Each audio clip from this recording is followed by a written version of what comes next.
ఎవరు సార్ మీరు? సేతుల గద కనబడతలేదా రావులే యమధర్మరాజుని? నేను ఇంటికి పోతా సార్, ప్లీజ్, చీకటి అవుతుంది. ఏడికోతావురా?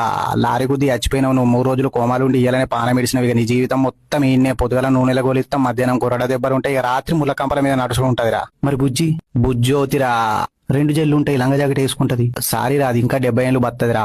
ప్లీజ్ సార్, బుజ్జిని కూడా ఏం పేరు, మీ పేరు మీద పచ్చబొట్టు వేయించుకుంటా సాతి మీద. అబ్బ కొడుకా, నేను గరం గరం నూనెలేసి గోలియాలరా. నాకు నూనె పడేది సార్, ముఖంకు కురుపులు అవుతాయి.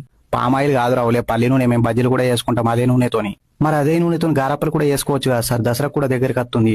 గారప్పలంటే ఏంటిరా? మాసుంటి బిచ్చాలకు అదే పీదే సార్. కిచెన్ ఏడుందో ఎప్పుడు నేను చేసుకత, గంటల వంట అయిపోతాయి. చికెన్ సూప్ లో గారప్పలు నానబెట్టుకుని తింటే నరకంలో కూర్చున్న మీకు స్వర్గం కనబడుకుంటే నన్ను అడుగుర్రి. అబ్బా నేను తింటారా? నేను చేసుకత్తా సార్, కానీ ఒక్క 5 నిమిషాలు మొబైల్ కావాలి సార్ మీది. ఎందుకురా? కెరూబని మా దోస్త్ సినిమా టీజర్ రిలీజ్ అయింది సార్, చూడాలి. పిల్లగాడు కష్టం తీసిండు, కష్టపడి తీసిండు. 11 ఏళ్ల నుండి కొండల గుట్టల కింద మీద పడి అద్భుతం తీసుకొస్తుండు. అందుకే యూట్యూబ్ లో కెరూబ్ టీజర్ కొట్టుర్రి, కలిసి చూద్దాం.